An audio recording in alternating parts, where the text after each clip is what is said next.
창세기 3장의 이 말씀은 특별히 중세 기독교 역사에서 주로 가톨릭에서 여자들, 당신들 때문에 우리가 이렇게 죄에 빠져 고생하고 있습니다 라는 논리로 많이 씌워졌습니다. 그래서 지금도 가톨릭에 가면 남자 신부님들과 여자분들, 수녀님들, 물론 수녀님들 가운데도 훌륭한 분들이 참 많지만 여전히 역할이 구분되어져 있습니다. 수녀님들은 절대 앞에 서서 강단에 서서 말씀을 전하거나 이런 일을 할 수가 없습니다.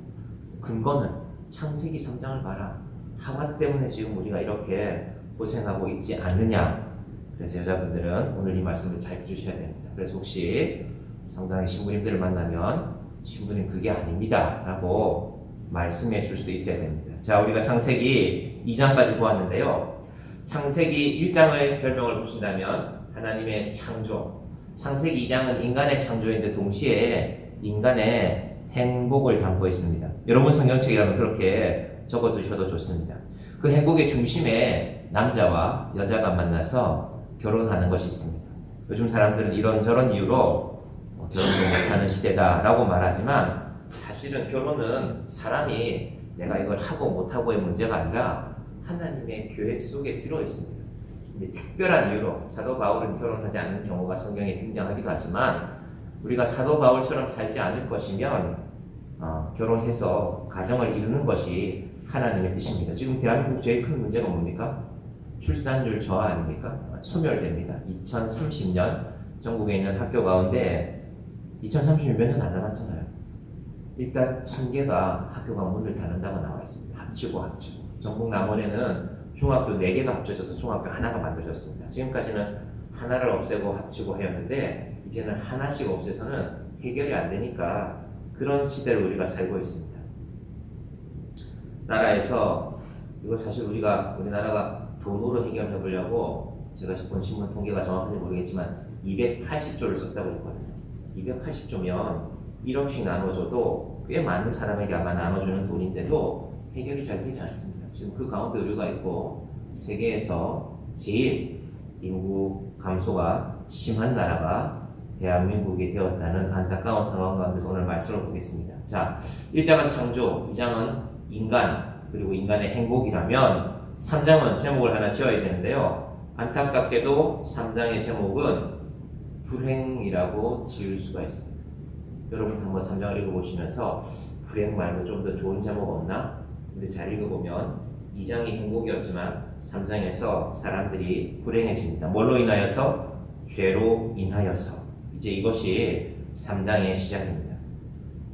여러분 3장에 누가 등장하냐면요. 사단이라는 존재가 등장합니다. 성경에는 뱀이라고 나오지만 더 정확하게는 사단이 맞습니다.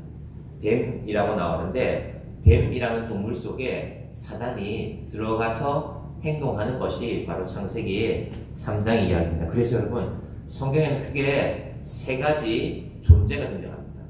하나님이 등장하고요. 이때 하나님 속에는 성부, 성자, 성령, 하나님, 예수님, 성령님이 다 포함되고요. 두 번째는 인간이 등장했죠. 지금 아담과 하와가 나왔잖아요. 세 번째는 사단이 등장합니다.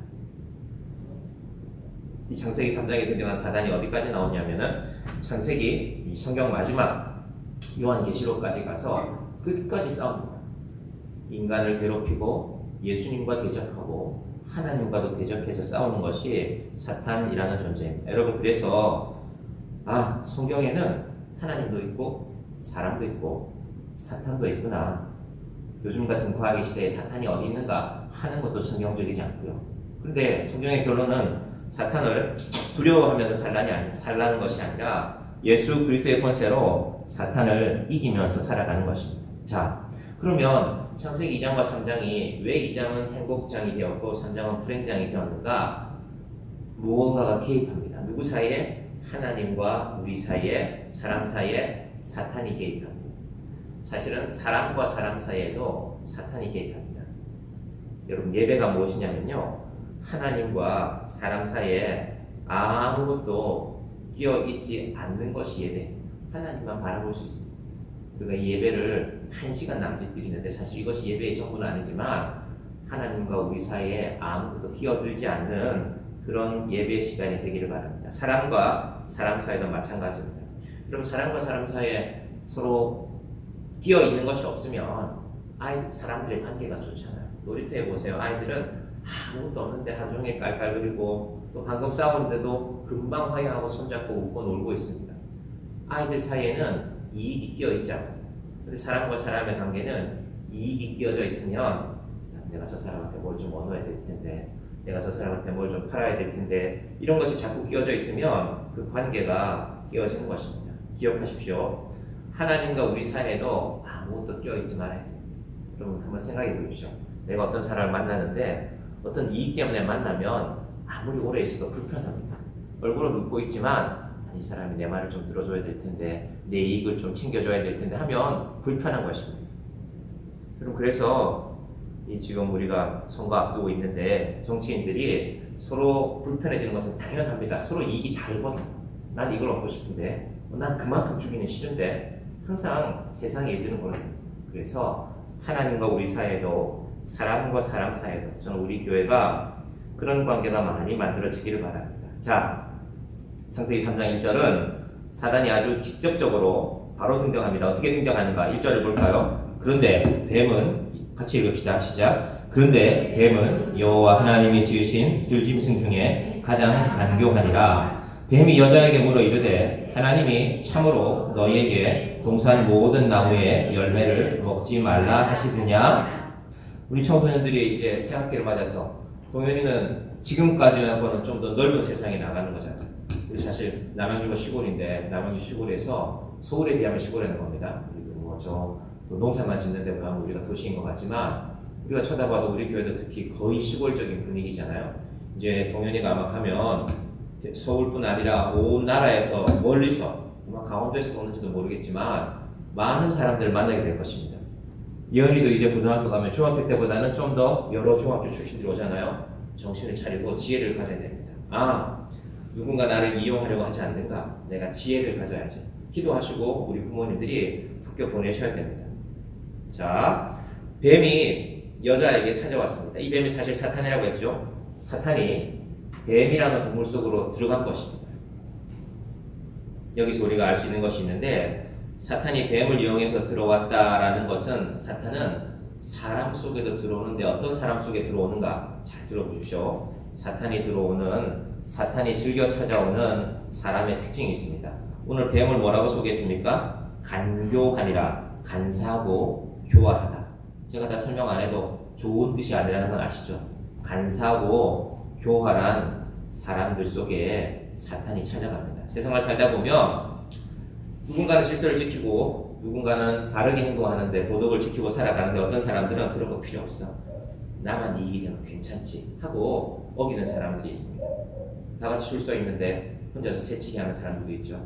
어찌 보면 그런 사람들이 잘 되는 것 같습니다. 그러나 여러분, 그런 사람들 부러워하지 마시기 바랍니다. 그 간교함, 그 간사한 사람들을 누가 잘 찾아가느냐 하면은 사탄이 잘 찾아갑니다. 너 내 마음에 든다. 네가 하는 방식이 내 마음에 들어. 내가 너를 선택하겠다. 여러분, 우리 인생이 그렇게 되지 않기를 바랍니다. 이 사탄에 대해서 성경이 여러 가지 말들을 하고 있지만요, 사탄은 도대체 무슨 일을 하면서 살고 있을까? 우리 신약성경 베드로전서에 보면요, 사탄이 어떻게 살고 있는지가 나옵니다. 근신하라, 깨어라. 너희 대적 마귀가, 이 마귀가 또 사탄과 같은 말입니다. 우는 사자같이 두루 다니며 삼킬 자를 찾나니. 두루 다니면서 삼킬 자를 찾고 있습니다. 어떤 사람 찾는다고요? 간사한 사람, 간교하고 교활한 사람을 사탄이 찾고 있습니다.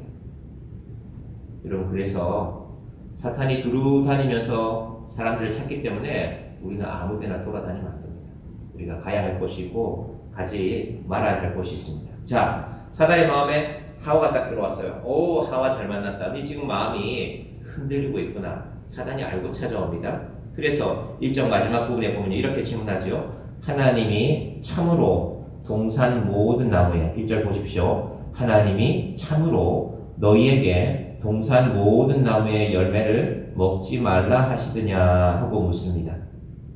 자, 동산 모든 나무의 열매라고 말했습니다. 사람은 누군가 이야기할 때 자기가 관심 있는 것을 이야기해주면 좋아합니다. 동현이한테 목사님이 막 미국 정치에 대해서 말하면 피곤하잖아요, 그죠? 근데 야구 얘기하면 좋잖아. 류현진이 드디어 왔죠. 류현진 왔나요, 한국에? 와서 이제 한화 스프링 캠프 가서 이제 연습하고 있겠네요. 한화 스프링 캠프가 어디입니까, 지금은? 미국입니까? 어디? 일본. 아, 일본에서. 그러면 일본에서, 일본에서 지금 만난 거예요. 사람이 이렇게 저는 모르는데 동현은 알고 있잖아요. 유현진이 어디 저는 이제 한국 와서 연습하는지 뭐 하나가 미국 갔는지는 모르지만 사람이 이렇게 자기 관심 있는 거 물어주면 좋아합니다. 예언이는 아마 피아노를 치거나 아니면 음식 만드는 거 좋아하기 때문에 그런 이야기를 물어보면 좋아할 것입니다. 예언이한테 목사님이 예언아 우리 유럽의 정치에 대해서 얘기해보자. 러시아가 왜 그러냐 하면서 하면 예언이는 싫은 거예요. 하와는 사단이 하와가 뭘 좋아하는지 알고 있어요. 하와의 마음에 선악과 생각을 하고 있었어요. 동산에 이 좋은 게 많이 있는데 말이야. 왜 저걸 먹지 말라고 하지? 여러분 이상하죠? 하나님이 동산에 있는 많은 것들 다 먹으라고 했는데 하나 먹지 말라 했거든, 선악과. 근데 우리 마음은 어때요? 많은 거 먹으라고 하는 거 잘 먹고 살면 되는데 이거 왜 먹지 말라고 하는 거지? 엄마 아빠가 꿀단지를 요즘은 뭐 꿀이 별로 인기 있는 게 아니지만 예전에는 꿀단지만큼 달콤한 게 없잖아요. 그럼 엄마 아빠는 꿀단지를 천정 깊숙한 데 숨겨놓고는 야 큰일 난다. 니네들 여기 손 놓으면 그 벌레가 나와서 손 분다. 그럼 또 우리는 그걸 열어보고 싶잖아요. 도대체 뭐가 있길래 선악과란 그런 것입니다. 동산 중앙에는 사실은 선악과만 있었던 것이 아니라 생명나무도 있었는데요. 사단은 뭐라고 합니까? 모든이라고 합니다.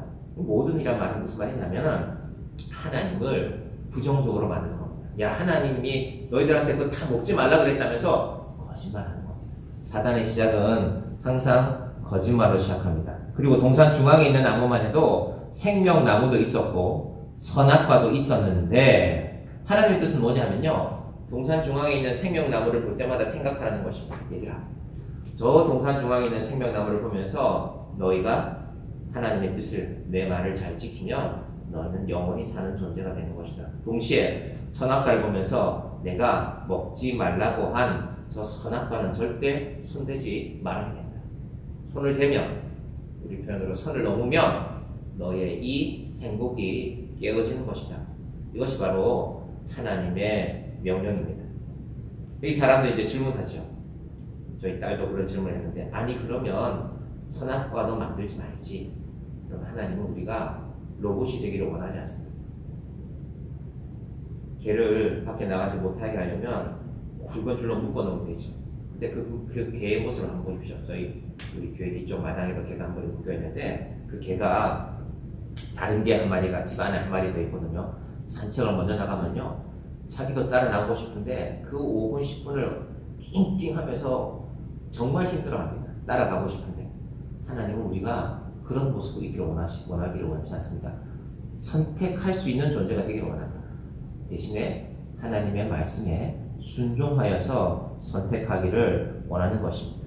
자, 지금 사단이 뭘 이용하고 있냐면요. 하와의 마음속에 의심을 이용하고 있습니다. 여러분들 세상을 살아가면서 하나님 정말 있을까? 하나님 지금 뭐하고 계시나? 의심, 의문, 불신이 생길 때 그때 사단이 우리를 찾아오는 것입니다. 자, 이 의심과 의문들이 왜 생겨나느냐면요. 하와가 하나님의 말씀을 정확하게 기억하지 못하고 있습니다. 알고는 있는데 두리뭉실하게 그렇게 알고 있습니다. 여러분 말씀은 그런 게 아닙니다.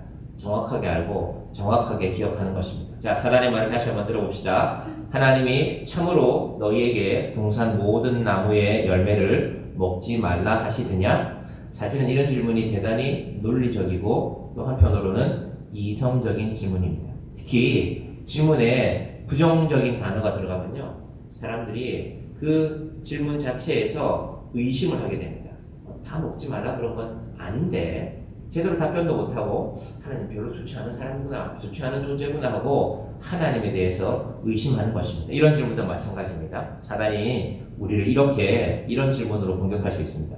잘 생각해봐라. 어떻게 2000년 전에 죽은 사람이 예수님 2000년 전에 십자가에서 죽었잖아요.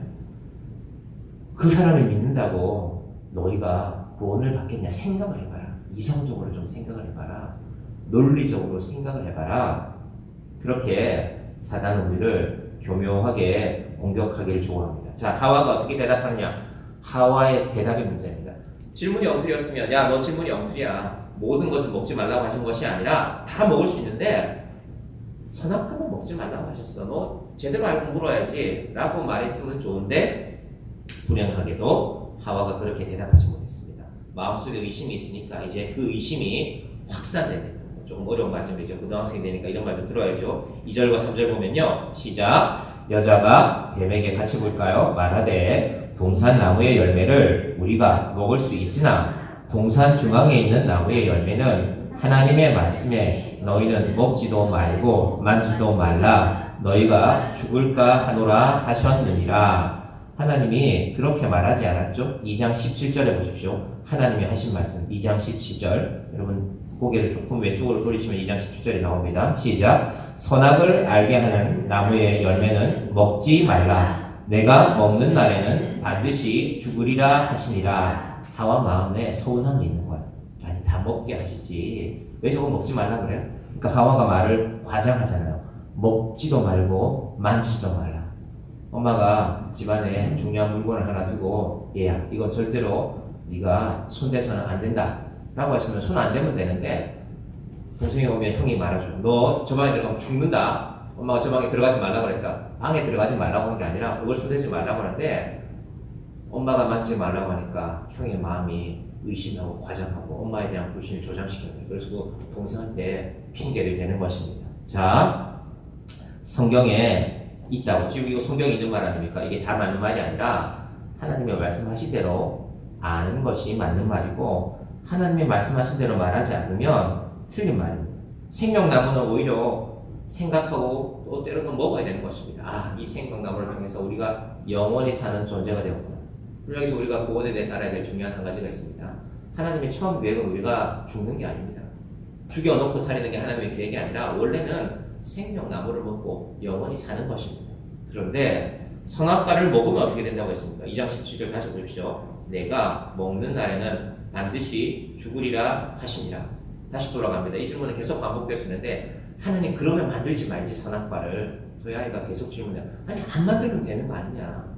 이제 그걸 이해할 때쯤 저희 아이의 믿음이 한 칸 더 자라나는 것입니다.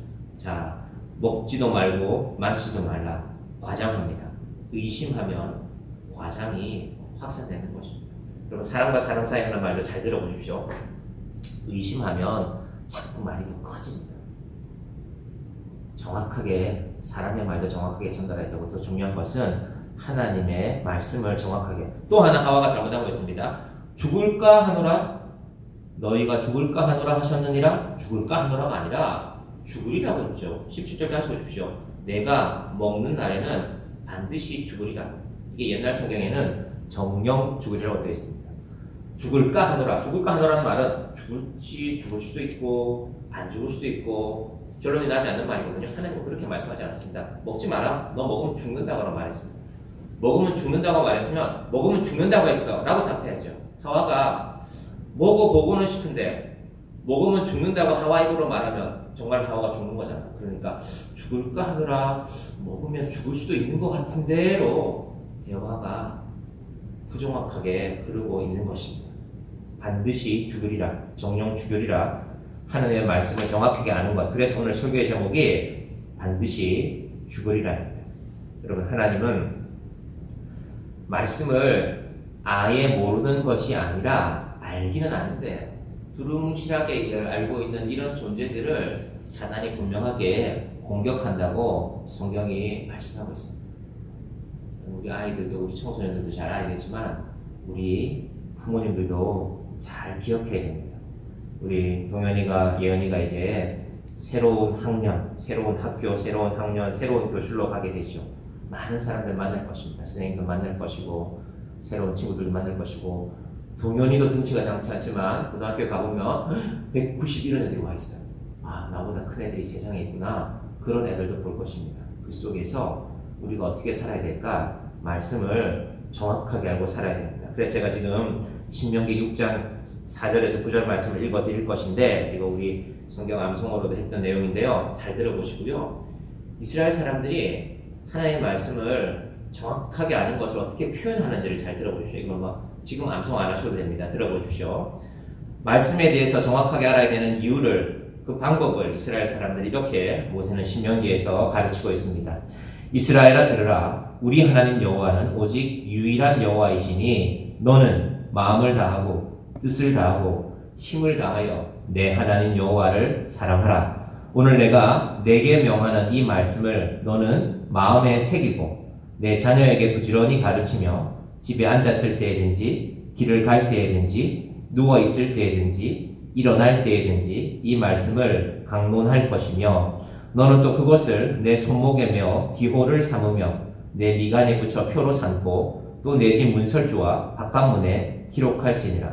이거 한마디로 요약하면요, 목숨을 걸고 말씀을 가르치고 어떻게 정확하게 손목에도 메어보고 이마에도 메어보고. 그래서 우리가 보기엔 좀 우스꽝스럽지만 이스라엘 사람들이 말씀을 이마에도 메고 손목에도 메고 또 띠를 만들어서 팔뚝에도 감고 있습니다. 이 말씀을 기억날 때마다 보라는 겁니다. 하나님의 말씀을 마음에 새기고 뜻을 다하고 힘을 다하여 내 하나님 여호와를 사랑하라는 것입니다. 우리 교회가 이 땅에 세워져 있는 한 우리는 이 말씀을 붙들고 나아가야 됩니다. 자, 오늘 제가 여기서 말씀을 정리하겠습니다. 평소보다 좀 일찍 신학기 기념으로 일찍 마치려고 합니다. 첫 번째, 사탄이라는 존재가 있다는 것을 우리는 알아야 됩니다. 과학의 시대니까 그런 건 없을 거야. 그건 성경을 무시하는 겁니다. 하나님이 있다고 해서 있는 것입니다. 근데 있는 것이 중요한 것이 아니라 예수님의 말씀으로, 여러분, 이 사탄이 누구까지 공격하느냐면요, 예수님까지 공격합니다. 여러분, 사탄에게는 만만한 존재가 없습니다. 사탄에게는 만만하지 않은 존재가 없습니다. 하나님한테도 되돌아보고요, 예수님도 공격해보고. 예수님 이거 어떻게 막습니까? 말씀으로 막습니다. 신명기 말씀으로, 시편의 말씀으로 이 사탄의 공격을 막아냅니다. 여러분이 살아가는 이 땅에 이 존재가 있습니다. 정확하게 알지 못하고 두루뭉실하게 알고 있으면 반드시 우리를 공격합니다. 너 모든 거 먹지 말라 그러더냐? 하와가 그 한 한마디에 넘어가고 말았습니다. 사탄의 존재를 알고 정확하게 말씀을 아는 분들이 되기를 바랍니다. 말씀은 항상 두 가지입니다. 하나님이 하라는 것은 하는 것이 말씀에 순종하는 것입니다. 생명나무를 보면서 하나님이 십자가를 보면서 하나님이 우리를 위하여 예수님을 보내셨지, 예수님이 십자가에 달리심으로 내가 영원히 사는 존재가 되었지, 우리의 구원을 믿고, 또 하나 선악과를 보면서 하나님이 먹지 말라는 건 먹지 말아야지, 하지 말라는 건 하지 말아야지, 하나님이 하라는 것은 하고 하지 말라고 하는 것은 하지 않는 것이 우리의 구원입니다. 여러분, 예수님 시대에만 구원을 받는 것이 아니라 하나님의 말씀을 지켜가는 자는 하나님께서는 반드시 구원하십니다. 그래서 예수님 오시기 전에 구약의 많은 사람들이 구원받은 것입니다. 아브라함이, 이삭이, 야곱이, 요셉이, 모세가 예수님 하나님의 말씀을 지킴으로 생명나무를 바라보아야지, 하나님 말씀 지켜야지, 선악과를 먹지 말아야지, 하나님 하지 말라면 하지 말아야지, 이 말씀을 잘 기억하고 우리 청소년부 친구들이 새롭게 시작하는 이 2024년 3월에 오늘 이제 두 친구는 고등학생인데 고등학생으로서 하나님, 내가 가는 길에서 나를 지켜주십시오. 여러분이 가는 월요일날, 내일 학교 가는 첫날 기도하시고 부모님도 기도하고 보내시기를 바랍니다. 하나님께서 네가 가는 그 길에 하나님께서 반드시 함께 하실 것이다. 너는 마음을 다하고 뜻을 다하고 힘을 다하여 내 하나님 여호와를 사랑하라. 이 말씀을 지켜감으로 하나님의 복된 자녀들이 되시기를 주님의 이름으로 간절히 축원드립니다. 기도하겠습니다. 하나님 아버지, 감사합니다. 2024년 3월의 첫 주일입니다. 이제 내일이면 우리 청소년부 친구들이 개학하여서 새로운 학교에서, 새로운 교실에서 새로운 선생님과 또 새로운 친구들을 만나게 될 것입니다. 하나님, 세상 어디에 가서도 하나님이 주시는 말씀을 정확하게 알고 살아가는 아이들이 되게 하여 주시옵소서. 하나님, 귀한 아이들을 만나게 하시고 좋은 친구들을 만나게 하여 주시고 하나님의 말씀을 나눌 만한 사람들을 주님 우리 아이들 곁에 허락하여 주시옵소서. 특별히 우리 부모님들이 아이들을 학교에 보낼 때 마음을 다하고 뜻을 다하고 힘을 다하여 내 하나님 여호와를 사랑하는 이 말씀으로 아이들 어깨에 손을 얹고 머리에 손을 얹고 기도해 주면서 아이들을 학교에 보내는 믿음의 부모님들이 되게 하여 주시옵소서. 사람이 많은 길을 계획할지라도 그 걸음을 인도하는 자는 여호와라고 하셨사오니 우리 아이들의 갈 길을 인도하여 주시고 그 걸음을 인도하여 주시옵소서. 예수님의 이름으로 기도드립니다. 아멘.